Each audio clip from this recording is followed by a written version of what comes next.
Bienvenidos a Preguntas y Respuestas con el pastor Carlos Estal. Este es un podcast de Iglesia Vida Cristiana. Puedes participar enviando tus preguntas al correo preguntasbiblicas@vidacristiana.org.gt. La siguiente es una pregunta múltiple, así es que les leo el comentario y las preguntas. Y dice: sabemos que existen primeros tiempos, postreros tiempos, la gran tribulación, el reino milenial y por último el reino eterno. También puedo entender que el gran juicio del gran trono blanco será al final del reino milenial. La pregunta es la siguiente: ¿las bodas del Cordero se realizarán específicamente cuándo? Si en la tierra habrá gran tribulación, ¿las bodas se realizan en el cielo a principios, a mediados o a finales de la gran tribulación? ¿Y el tribunal de Cristo es antes o después del juicio del gran trono blanco? Y si es antes del juicio del gran trono blanco, ¿cuándo sería específicamente? Bueno, esta es una pregunta enorme porque nos obliga a tocar varios puntos, varios principios. Lo que voy a hacer es darles los versículos buscando ponerlos en un orden lógico acá, de acuerdo a la palabra de Dios. Pero efectivamente el próximo gran acontecimiento que estamos esperando es el arrebatamiento de los vencedores. No todos los que profesan ser cristianos se van a ir en el rapto. Esto es muy claro cuando leemos el libro de Apocalipsis y vemos que cuando se abre el quinto sello, por ejemplo, bajo el altar, encontramos las almas de aquellos que murieron martirizados al inicio de la gran tribulación. Se quedaron acá y fueron muertos al inicio. Luego vemos también en Apocalipsis 12 que el resto de la descendencia de la mujer o ese lado de la iglesia que no vivía en los lugares celestiales con Cristo Jesús fue llevado al desierto para ser sustentado por Dios por 3 años y medio. Dios los guardó, los escondió, pero se quedaron aquí abajo, no se fueron a ningún lado. Y luego vemos más adelante en Apocalipsis 16 a los que están en pie sobre el mar de vidrio, gente que logró escapar y huir y evitar dejarse marcar por el sello y por el número del nombre del anticristo. Y por supuesto pagaron con su vida al final, pero ellos murieron como vencedores. A ellos Dios les da la promesa de reinar también en el milenio más adelante, después de la segunda venida de Cristo. Pero toda esta es gente que se quedó a pasar la tribulación aquí en la tierra. Así es que no todos se van en el rapto. Pero igualmente, no es únicamente la esposa la que se va en el arrebatamiento. En el arrebatamiento se van a ir todos los cristianos que estén venciendo, no importa en qué nivel se encuentren.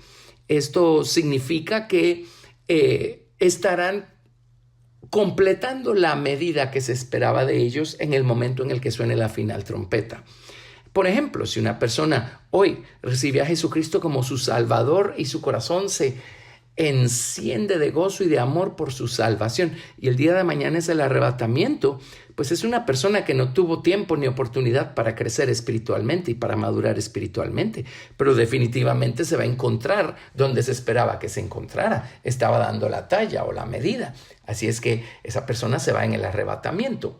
Así es que vean pues cómo el arrebatamiento no solo es únicamente para quienes hayan crecido al nivel de esposa del Señor Jesucristo. Ahora bien, cuando todos estos vencedores son arrebatados, en el libro de Apocalipsis vemos una gran actividad de oración que sale del trono y de alrededor del trono. Así es que todos estos santos que fueron arrebatados, vencedores que fueron arrebatados, van a tener un trabajo tremendo, van a estar orando, intercediendo. Eso lo podemos trazar pues leyendo el libro de Apocalipsis. Y el tribunal de Cristo va a ser antes de las bodas del Cordero, porque en el tribunal de Cristo todos vamos a comparecer delante del Señor y vamos a recibir nuestro galardón, nuestra recompensa, según lo que hayamos hecho estando aquí en el cuerpo o cuando tuvimos tiempo, cuando estábamos vivos aquí abajo. Así es que eso va a tener que ser antes y luego vendrán las bodas del Cordero. las bodas del Cordero se ubican momentos antes que el Señor Jesucristo regrese a la tierra a reinar juntamente con su esposa, los que visten lino fino y vienen cabalgando sus caballos blancos de la fe detrás del Señor Jesucristo. Entonces, las bodas pues van a ser después que sea el tribunal de Cristo, porque las bodas del Cordero son parte del galardón o de la recompensa para aquellos que crecieron hasta la altura o hasta el nivel de la esposa del Señor Jesucristo. Ya una vez se han llevado a cabo las bodas del Señor Jesucristo ahí arriba, entonces el Señor Jesucristo con su esposa regresa a la tierra a destruir al anticristo y a sus ejércitos y a establecer su reino de 1000 años. Ahora, eso muy en breve, pero tracemos estos temas. El tribunal de Cristo se menciona en Romanos capítulo 14. Así es que les leo en un momento Romanos capítulo 14 a partir del... vamos a ver. Leamos a partir del verso 1. Voy a saltarme algunos versos. El tribunal de Cristo se menciona en el verso 10, pero para tener un poco de contexto dice: recibid al débil en la fe, pero no para contender sobre opiniones, porque uno cree que se ha de comer de todo, otro que es débil come legumbres. El que come no menosprecia al que no come, y el que no come no juzgue al que come, porque Dios le ha recibido. ¿Tú quién eres que juzgas al criado ajeno? Para su propio Señor está en pie o cae, pero estará firme, porque poderoso es el Señor para hacerle estar firme. Así es que lo que está estableciendo Pablo acá por el Espíritu de Dios es que ninguno de nosotros tenemos derecho ni autoridad para juzgar a los demás en estos términos. Eso le compete solo al Señor Jesucristo, lo que hayamos hecho, lo que hayamos dejado de hacer. Romanos 14:8 dice: pues si vivimos, para el Señor vivimos, y si morimos, para el Señor morimos. Así pues, sea que vivamos o que muramos, del Señor somos. Porque Cristo para esto murió y resucitó y volvió a vivir, para ser Señor así de los muertos como de los que viven. Pero tú, ¿por qué juzgas a tu hermano? O tú también, ¿por qué menosprecias a tu hermano? Porque todos compareceremos ante el tribunal de Cristo, porque escrito está: vivo yo, dice el Señor, que ante mí se doblará toda rodilla y toda lengua confesará a Dios. De manera que cada uno de nosotros dará a Dios cuenta de sí. Así es que ya no nos juzguemos más los unos a los otros, sino más bien decidid no poner tropiezo u ocasión de caer al hermano. Así es que el único que tiene el poder, la potestad para juzgar justamente y misericordiosamente es el Señor Jesucristo. Entonces no nos juzguemos los unos a los otros, pero eso sí, vivamos conscientes de que vamos a comparecer delante del tribunal de Cristo. Y a Él vamos a tener que rendirle cuentas de lo que hayamos hecho, bueno o malo. En 2 Corintios capítulo 5 volvemos a encontrar mencionado el tribunal de Cristo. 2 Corintios capítulo 5, vamos a leer desde el verso 1. El tribunal de Cristo se encuentra mencionado en el verso 10. 2 Corintios 5, 1. Porque sabemos que si nuestra morada terrestre, este tabernáculo, se deshiciere, tenemos de Dios un edificio, una casa no hecha de manos, eterna en los cielos. Y por esto también gemimos, deseando ser revestidos de aquella nuestra habitación celestial. Pues así seremos hallados vestidos y no desnudos. Porque asimismo los que estamos en este tabernáculo gemimos con angustia, porque no quisiéramos ser desnudados, sino revestidos, para que lo mortal sea absorbido por la vida. Mas el que nos hizo para esto mismo es Dios, quien nos ha dado las arras del Espíritu. Así es que aquí realmente está hablando acerca de la resurrección. Y como cuando sea la resurrección, nosotros vamos a tener nuestros cuerpos nuevamente, van a ser levantados de la muerte, van a ser glorificados. Y ese es el tabernáculo, nuestra habitación celestial de la que vamos a ser vestidos por toda la eternidad. Esta inmortalidad nos va a vestir por toda la eternidad. Eso entonces ubica el tribunal de Cristo después que sea lo que se llama la primera resurrección. Versículo 9 dice: por tanto procuramos también, o ausentes o presentes, serle agradables. Porque es necesario que todos nosotros comparezcamos ante el tribunal de Cristo, para que cada uno reciba según lo que haya hecho mientras estaba en el cuerpo, sea bueno o sea malo. Conociendo pues el temor del Señor, persuadimos a los hombres, pero a Dios le es manifiesto lo que somos, y espero que también lo sea a vuestras conciencias. ¿Qué está diciendo Pablo? Aquí está diciendo, miren, pues la opinión que debiéramos buscar siempre es la opinión que Dios tenga de nosotros. La opinión que los demás tengan de nosotros, pues no vale mucho, pero es la opinión que Dios tiene de nosotros la que vale. Y todos vamos a comparecer delante del tribunal de Cristo y vamos a recibir nuestra recompensa correspondiente según lo que hayamos hecho, bueno o malo. Este tribunal de Cristo, pues, es para los creyentes, los que murieron creyendo en Cristo. Es para los que van a participar de la primera resurrección, que es la resurrección de los creyentes. Cuando estemos delante del tribunal de Cristo, miren lo que nos va a juzgar. Vámonos a Juan 12:47. ¿Qué significa estar delante del Señor Jesucristo? En Juan 12:47 dijo Jesús, y 48. Al que oye mis palabras y no las guarda, yo no le juzgo, porque no he venido a juzgar al mundo, sino a salvar al mundo. El que me rechaza y no recibe mis palabras, tiene quien le juzgue. La palabra que he hablado, ella le juzgará en el día postrero. Así es que es la palabra de Dios la que nos va a juzgar. Cristo es el verbo, la palabra viviente. Cuando estemos delante del Señor Jesucristo, toda esta verdad que es en Él va a emanar de su persona y nosotros vamos a estar delante y vamos a ser medidos. Vamos a ver cuánto de la verdad que es en Jesucristo se formó en nosotros. Está escrita en las tablas de nuestro corazón. Cuánto de esa verdad hicimos nuestra, abrazamos, amamos, practicamos. Así es que nuestro galardón eterno va a ir en función de cuánta verdad atesoramos y creció en nuestros corazones. La palabra es la que nos va a juzgar ese día, cuando estemos delante del tribunal de Cristo. Y ahora si nos vamos a 1 Corintios capítulo 3, 1 Corintios 3 del verso 11 al 16, leemos lo siguiente. Porque nadie puede poner otro fundamento que el que está puesto, el cual es Jesucristo. Y si sobre este fundamento alguno edificare oro, plata, piedras preciosas, madera, heno, hojarasca, la obra de cada uno se hará manifiesta, porque el día la declarará, pues por el fuego será revelada. Y la obra de cada uno, cual sea, el fuego la probará. Si permaneciere la obra de alguno que sobreedificó, recibirá recompensa. Si la obra de alguno se quemare, él sufrirá pérdida, si bien él mismo será salvo, aunque así como por fuego. ¿No sabéis que sois el templo de Dios y que el Espíritu de Dios mora en vosotros? Si alguno destruyere el templo de Dios, Dios le destruirá a él, porque el templo de Dios, el cual sois vosotros, santo es. Así es que aquí en 1 Corintios 3 vemos que también el fuego de Dios nos va a juzgar. El fuego de su persona, de su presencia.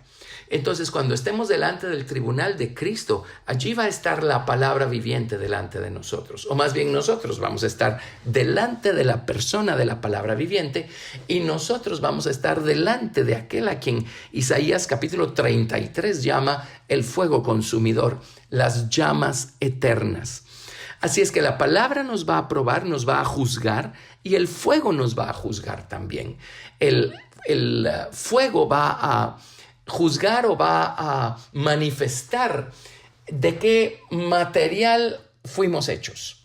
Cuánto oro, plata y piedras preciosas de la palabra de Dios hay en nosotros y nos transformó y nos convirtió y conformó a imagen de Cristo, o con cuánta madera, heno y hojarasca llegamos allá arriba, el día que llegamos allá arriba, ¿verdad? La madera, el heno y la hojarasca tienen que ver con nuestra necedad orgullosa.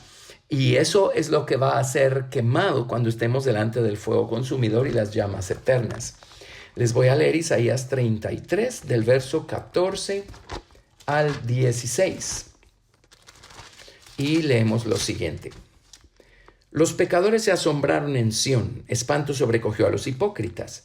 ¿Quién de nosotros morará con el fuego consumidor?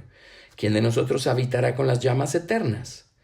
El que camina en justicia y habla lo recto, el que aborrece la ganancia de violencias, el que sacude sus manos para no recibir cohecho, el que tapa sus oídos para no oír propuestas sanguinarias, el que cierra sus ojos para no ver cosa mala. Este habitará en las alturas, fortaleza de roca será su lugar de refugio, se le dará su pan y sus aguas serán seguras. Y verso 17, tus ojos verán al Rey en su hermosura, verán la tierra que está lejos.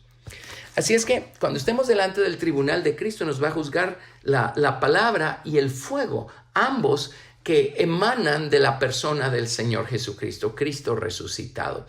Así es que eso es lo que nos va a poner a prueba y en base a eso vamos a recibir nuestros correspondientes galardones, ¿verdad? O a dejar de recibir los galardones que a lo mejor hubiéramos podido recibir si hubiéramos dejado que Cristo completara su obra en nosotros de una manera más perfecta.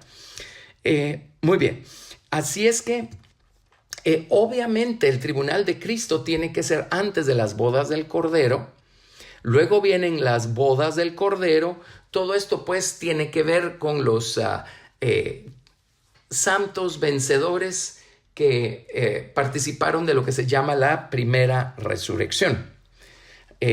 Luego Jesucristo va a venir físicamente, corporalmente a esta tierra. Eso se llama la segunda venida del Señor Jesucristo. Él va a venir montando su caballo con su nombre de fiel y verdadero, con una espada aguda de 2 filos saliendo de su boca.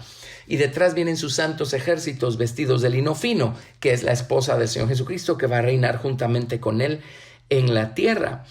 Y cuando Jesucristo venga a la tierra, el Señor va a juzgar a las naciones que hayan quedado. A aquellos que no perecieron, a aquellos que todavía están vivos aquí en la tierra, el Señor los va a juzgar. Así es que también va a haber un juicio allí. En 1 Corintios 4, del 1 al 5, leemos lo siguiente. Así pues, téngannos los hombres por servidores de Cristo y administradores de los misterios de Dios. Ahora bien, se requiere de los administradores que cada uno sea hallado fiel. Yo en muy poco tengo el ser juzgado por vosotros o por tribunal humano, y ni aun yo me juzgo a mí mismo. Porque aunque de nada tengo mala conciencia, no por eso soy justificado. Pero el que me juzga es el Señor. Así que no juzguéis nada antes de tiempo, hasta que venga el Señor, el cual aclarará también lo oculto de las tinieblas y manifestará las intenciones de los corazones. Y entonces cada uno recibirá su alabanza de Dios. Cuando Cristo venga en su segunda venida también va a juzgar. Si nos vamos a Mateo capítulo 25, verso 31, vemos lo que va a ocurrir cuando Él venga a esta tierra. Mateo 25, a partir del verso 31. Cuando el Hijo del Hombre venga en su gloria y todos los santos ángeles con él, entonces se sentará en su trono de gloria. Y serán reunidas delante de él todas las naciones, y apartará los unos de los otros como aparta el pastor las ovejas de los cabritos. Y pondrá las ovejas a su derecha y los cabritos a su izquierda. Entonces el rey dirá a los de su derecha: venid, benditos de mi Padre, heredad del reino preparado para vosotros desde la fundación del mundo. Porque tuve hambre y me disteis de comer, tuve sed y me disteis de beber, fui forastero y me recogisteis, estuve desnudo y me cubristeis, enfermo y me visitasteis, en la cárcel y vinisteis a mí. Entonces los justos le responderán diciendo: Señor, ¿cuándo te vimos hambriento y te sustentamos, o sediento y te dimos de beber? ¿Y cuándo te vimos forastero y te recogimos, o desnudo y te cubrimos? ¿O cuándo te vimos enfermo o en la cárcel y vinimos a ti? Y respondiendo el rey les dirá: de cierto os digo que en cuanto lo hicisteis a uno de estos mis hermanos más pequeños, a mí me lo hicisteis. Entonces dirá también a los de la izquierda: apartaos de mí, malditos, al fuego eterno preparado para el diablo y sus ángeles. Porque tuve hambre y no me disteis de comer, tuve sed y no me disteis de beber, fui forastero y no me recogisteis, estuve desnudo y no me cubristeis, enfermo y en la cárcel y no me visitasteis. Entonces también ellos le responderán diciendo: Señor, ¿cuándo te vimos hambriento, sediento, forastero, desnudo, enfermo o en la cárcel y no te servimos? Entonces les responderá diciendo: de cierto os digo que en cuanto no lo hicisteis a uno de estos más pequeños, tampoco a mí me lo hicisteis. E irán estos al castigo eterno y los justos a la vida eterna. Cuando Jesucristo venga en su gloria, va a acontecer este juicio, esta diferencia entre las ovejas y las cabras. Esto es a lo que se refiere el profeta Joel en el capítulo 3. En Joel capítulo 3 se nos habla de esta instancia. A partir del verso 11 dice lo siguiente: Juntaos y venid, naciones todas de alrededor, y congregaos. Haz venir allí, oh Jehová, a tus fuertes. Despiértense las naciones y suban al valle de Josafat, porque allí me sentaré para juzgar a todas las naciones de alrededor. Echad la hoz, porque la mies está ya madura. Venid, descended, porque el lagar está lleno. Rebosa en las cubas, porque mucha es la maldad de ellos. Muchos pueblos en el valle de la decisión, porque cercano está el día de Jehová en el valle de la decisión. El sol y la luna se oscurecerán y las estrellas retraerán su resplandor. Y Jehová rugirá desde Sión y dará su voz desde Jerusalén, y temblarán los cielos y la tierra. Pero Jehová será la esperanza de su pueblo y la fortaleza de los hijos de Israel. Así es que esto es cuando Jesucristo regrese con toda su gloria. Él va a juzgar a las naciones en esto que se llama el Valle de Josafat, el Valle de la Decisión, que es la misma historia a la que se refiere Jesús cuando va a separar a las cabras de las ovejas.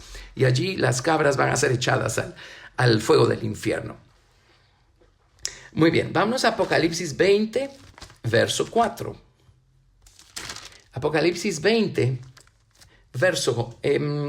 vamos a leer Leamos unos versículos antes para tener un contexto.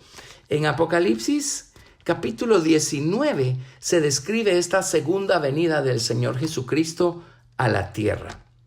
Y cómo la bestia y todos los reyes de la tierra y sus ejércitos se reunieron para guerrear en contra de él, y la bestia fue apresada y con ella el falso profeta. Ellos fueron lanzados vivos dentro de un lago de fuego que arde con azufre. Apocalipsis 19, 21 dice: y los demás fueron muertos con la espada que salía de la boca del que montaba el caballo, y todas las aves se saciaron de las carnes de ellos. Bueno, ataron también al dragón, la serpiente antigua, que es diablo y Satanás. Él fue atado por 1000 años y fue arrojado al abismo y fue encerrado. Y entonces dice Apocalipsis 24: y vi tronos y se sentaron sobre ellos los que recibieron facultad de juzgar. Ahora, estas personas que recibieron facultad de juzgar van a tener el honor, el privilegio de juzgar a estas naciones que llama cabras el Señor Jesucristo allá en Mateo, y de juzgar a los ángeles, de juzgar al diablo incluso. Y esto es cuando sea la segunda venida del Señor Jesucristo. Así es que si ellos van a tener la potestad para juzgar juntamente con Cristo, quiere decir que ellos tuvieron que ser juzgados antes o pasados por el tribunal de Cristo para recibir sus respectivas recompensas. ¿Quiénes son estos que recibieron la facultad de juzgar? Mire lo que dice, por ejemplo, Mateo 19, 28. Mateo 19, verso 28. Jesús le dijo a sus discípulos: de cierto os digo que en la regeneración, cuando el Hijo del Hombre se siente en el trono de su gloria, vosotros que me habéis seguido, también os sentaréis sobre 12 tronos para juzgar a las 12 tribus de Israel. Estos son sus 12 discípulos, ¿verdad? Lucas 22, 24.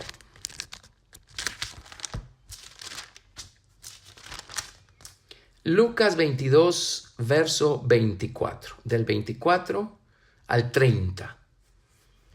Hubo también entre ellos una disputa sobre quién de ellos sería el mayor, pero él les dijo: los reyes de las naciones se enseñorean de ellas, y los que sobre ellas tienen autoridad son llamados bienhechores. Mas no así vosotros, sino sea el mayor entre vosotros como el más joven, y el que dirige como el que sirve. Porque ¿cuál es mayor? ¿El que se sienta a la mesa o el que sirve? ¿No es el que se sienta a la mesa? Mas yo estoy entre vosotros como el que sirve. Pero vosotros sois los que habéis permanecido conmigo en mis pruebas. Yo pues os asigno un reino, como mi Padre me lo asignó a mí, para que comáis y bebáis a mi mesa en mi reino, y os sentéis en tronos juzgando a las 12 tribus de Israel. Así es que aquí tienen. vamos a tener facultad para juzgar. Los discípulos del Señor Jesucristo van a tener facultad para juzgar a las 12 tribus. Mire, Judas lo que perdió. Tremendo. Pero volviendo al tema, ahora vámonos a 1 Corintios 6 del 1 al 3, porque a lo mejor está pensando nuestro amable oyente, pero eso solo es para los primeros apóstoles. Pues no, también es para el resto de los vencedores, porque 1 Corintios capítulo 6 del 1 al 3 nos dice lo siguiente. ¿Osa alguno de vosotros, cuando tiene algo contra otro, ir a juicio delante de los injustos y no delante de los santos? ¿O no sabéis que los santos han de juzgar al mundo? Y si el mundo ha de ser juzgado por vosotros, ¿sois indignos de juzgar cosas muy pequeñas? ¿O no sabéis que hemos de juzgar a los ángeles? ¿Cuánto más las cosas de esta vida? Mire qué privilegio el que se nos da. Vamos a juzgar incluso a los ángeles. Esto incluye a Satanás y a todos sus ejércitos. Así es que para poder tener facultad, poder, autoridad para juzgar a otros, primero tuvimos que haber sido juzgados nosotros o pasados por el tribunal de Cristo. Así es que el tribunal de Cristo tiene que ser primero. Entonces vienen las bodas del Cordero, en donde ya se manifestaron los galardones de todo el mundo, específicamente los de la esposa del Señor Jesucristo, que es aquellos que crecieron a la medida de la estatura de la plenitud de Cristo, el varón perfecto. Entonces Cristo viene a la tierra a establecer su reino, con él viene su esposa y Cristo y los suyos van a juzgar, ¿verdad?, a las naciones acá de la tierra. Bueno, se va a establecer el reino de Jesucristo por 1000 años y luego nos vamos a Apocalipsis capítulo 20 nuevamente. Apocalipsis capítulo 20 y leemos lo siguiente. A partir del verso 7. Cuando los 1000 años se cumplan, Satanás será suelto de su prisión y saldrá a engañar a las naciones que están en los 4 ángulos de la tierra, a Gog y a Magog, a fin de reunirlos para la batalla, el número de los cuales es como la arena del mar. Y subieron sobre la anchura de la tierra y rodearon el campamento de los santos y la ciudad amada. Y de Dios descendió fuego del cielo y los consumió. Y el diablo que los engañaba fue lanzado en el lago de fuego y azufre, donde estaban la bestia y el falso profeta, y serán atormentados día y noche por los siglos de los siglos. Ahora note, Apocalipsis 20:11 nos introduce al gran trono blanco, aunque el tema del trono de Dios se menciona en toda la Biblia. Pero dice, y vi un gran trono blanco, y al que estaba sentado en él, de delante del cual huyeron la tierra y el cielo, y ningún lugar se encontró para ellos. Y vi a los muertos, grandes y pequeños, de pie ante Dios.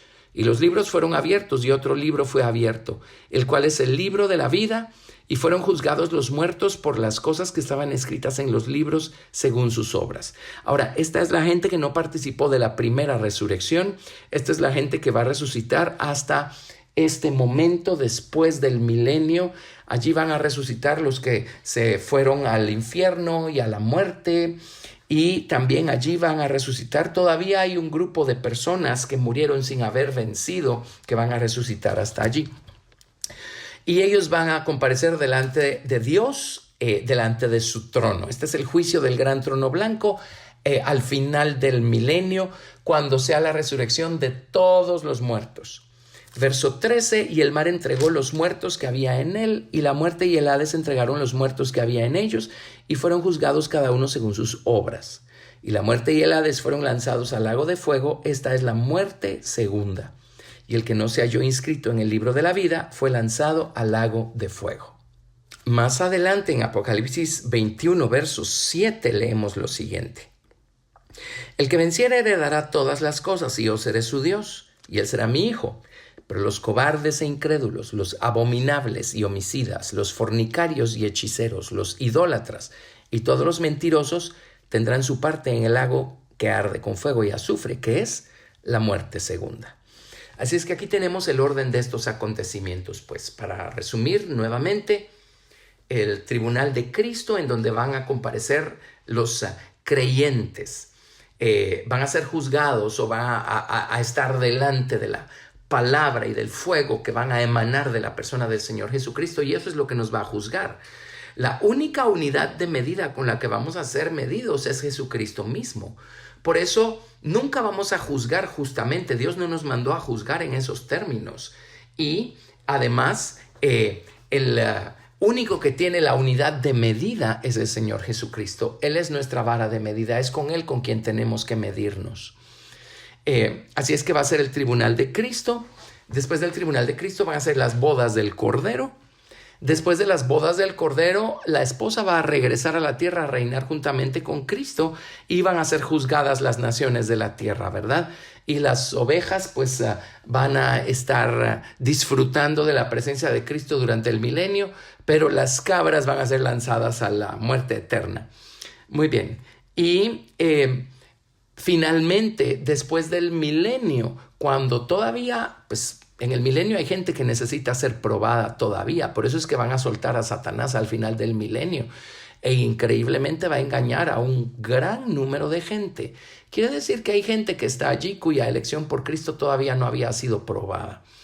El hecho es que cuando sea el final del milenio, entonces va a ser la segunda resurrección, van a resucitar todos los que faltaban por ser resucitados, absolutamente todos, la resurrección de todos los muertos, y todos van a comparecer delante del gran trono de Dios, del gran trono blanco, y pues los que no se hayan inscritos en el libro de la vida van a ser lanzados al lago de fuego que arde con azufre.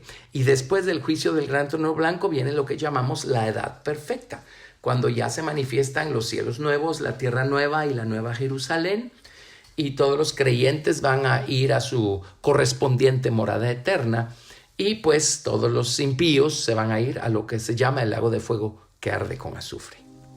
Gracias por escuchar Preguntas y Respuestas con el pastor Carlos Estal. Recuerda que puedes participar enviando tus preguntas al correo preguntasbiblicas@vidacristiana.org.gt y quédate atento al siguiente episodio porque tu pregunta puede ser la siguiente a responder.